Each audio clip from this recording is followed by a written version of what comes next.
Another quick keto meal I'm gonna share with you is chicken tacos. So I just bought some chicken breasts and I threw them in my crock pot, and they only take 2 to 3 hours depending on how many you have. And I just let them cook. I throw a little bit of seasoning on them. If you want, you can put onions or whatever you want in there. Okay, while that's cooking, I'm going to make my guac. I usually do 2 bowls of it because I don't do spices and I don't really care for cilantro. I've heard that cilantro is one of those things that you either like it or you don't, and I don't. I just don't love it.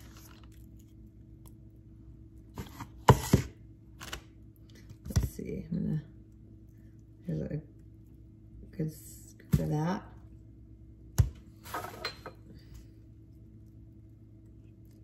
If you are using guac or avocado for anything, an easy way to, I don't know, maybe, I haven't been familiar with guac in only the last probably few years because I didn't like it, and all of a sudden I started liking it. Well, probably the last 5 or 6 years, but if you are using it to put on salad or something, you can just, you're probably all pros at this, but I'm not. You can slice it like that and then just squeeze it out with your finger and it's sliced, see? Pops right out. If it's ripe enough. Okay, now that I got my hands off from doing that. Guac is messy. Avocado, I mean. So, just going to scoop some into the bowl. Now, avocado is one of these things that you want to eat lots of if you're doing keto, because it's a high healthy fat. If you want to have more success with keto, the trick is to track everything that goes in your mouth.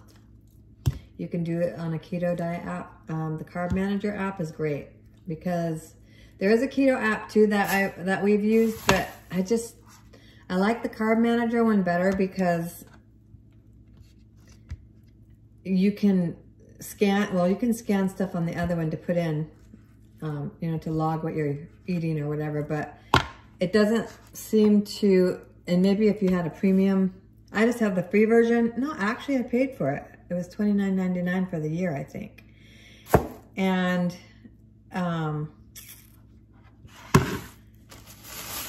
I don't know. I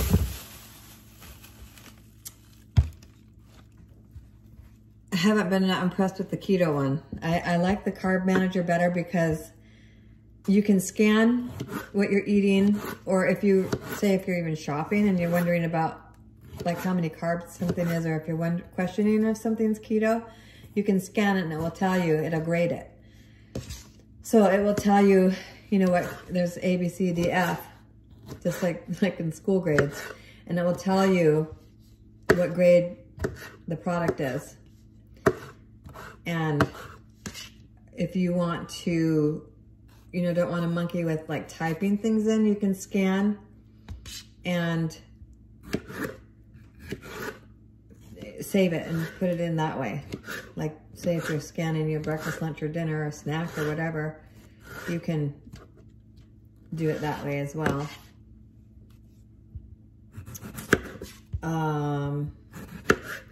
But typically they say to start with 20 grams a day, net carbs.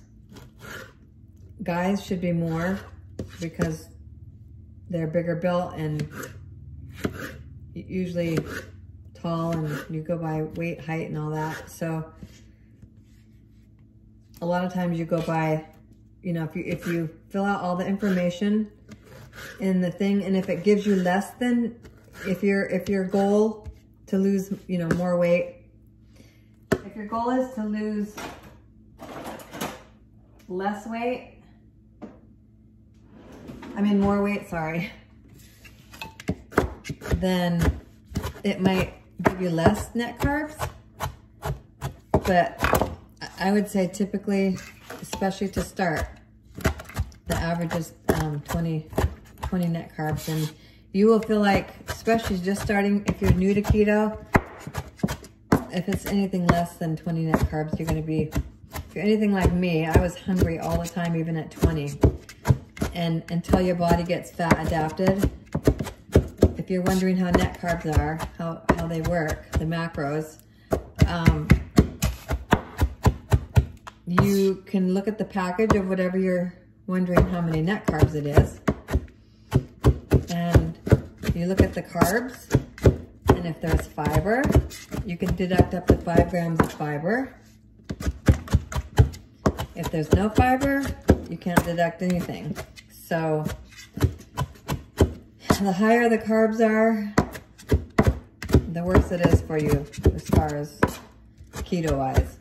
You want to take that into consideration as well.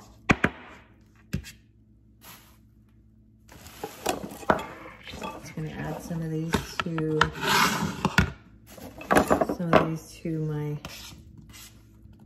mine. I love these cutting boards. My daughter got me these for Christmas. One of my other daughters had these at her house. Her husband had gotten them, and I love them because you could scoop stuff off. They're easy to clean, they're light. So I'm gonna add onion, tomato. You can put garlic in it if you want. I usually do just a little bit of garlic salt myself. I don't like strong garlic. I just like a hint of flavor. So, and then for my husband, I'm gonna do some cilantro and some of these, oh shoot, I can't remember the name of them. These little, is it Pablino? I don't know, like these little peppers. But you just dice up all your tomatoes and onions and stuff and add it to your... Okay, so I'm not as familiar with, I didn't see how, I had to put my glasses on. I'm not kidding. I am so like bad without my glasses when it comes to seeing things up close. I've heard that the seeds in the peppers are the things that make it super hot. And I don't really want to have seeds in my husband's guac. So I kind of just cut around the pepper. Because when I started cutting it like this, the seeds were all still in there. So I guess this way I can kind of scoop out the seeds. Scoop them off my cutting board. Just kind of scoop them off.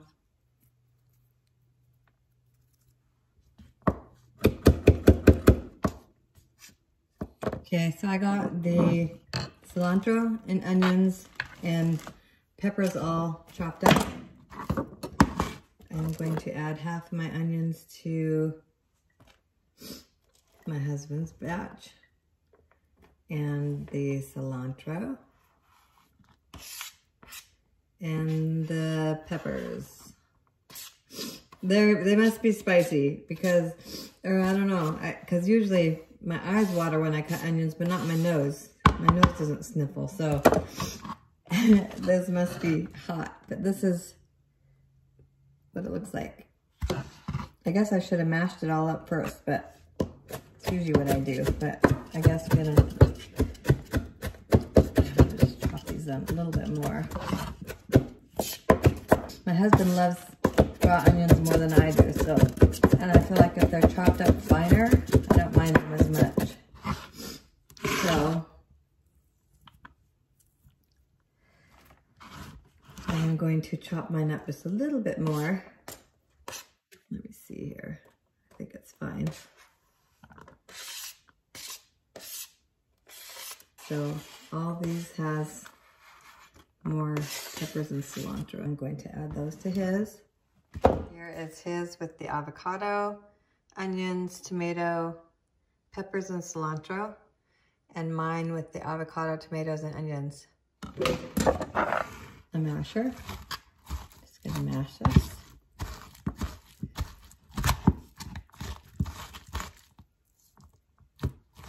Another thing, if you're new to picking out avocados, a lot of times if they're a little bit turning brownish, like a little bit of hint of brown on them, they're usually ripe. Or obviously if you pick them up and they indent a little bit and they're soft, you don't want them too soft because otherwise they're too ripe inside. If they're hard as a rock, you can just throw them in a bowl on your counter, and within a week they'll be ripe enough to use. I had to kind of learn this all on my own. I guess I could have Googled it. But when I was new to avocados, I didn't know, and I guess for me, I just kind of figured it out. Obviously, you want to get, hard avocados. But I wasn't familiar with the inside of them, so I kind of learned on my own. I just add a little bit of salt and some, garlic salt, or you could just do garlic powder if you don't want salt. The last thing I'm going to do is add some lime. Just cut it in half, squeeze some lime into it.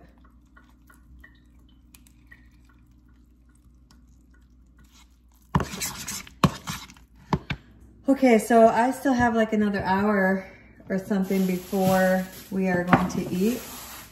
So another thing we have a guy that stayed with us from Mexico. Whoops, looks like I need to get some saran wrap. Just push it down really tight. Make sure that there's no air getting in. Here, I'll show you once I...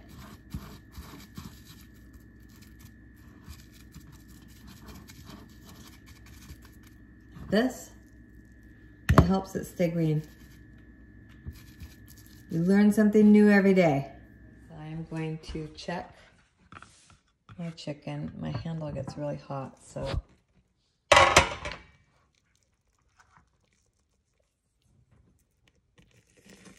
how tender.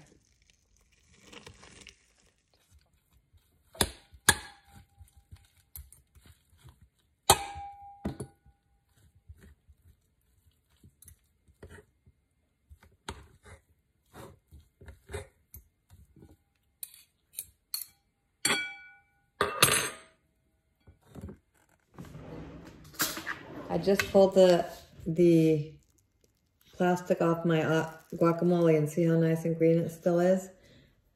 And it's been a while since I made it. So I'm just going to layer some of this on here. Sprinkle a little cheese. I'm not doing much, just a touch. A little bit of salsa.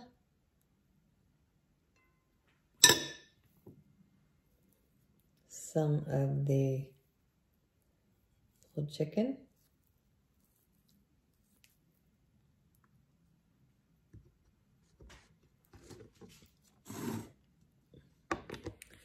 So now for a bite.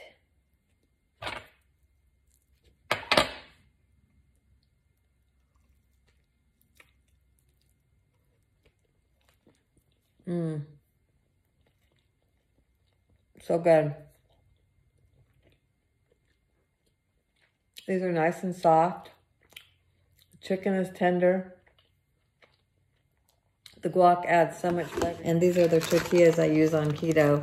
They're 1 net carb, so, but look how small they are. They're just like the size of the palm of my hand.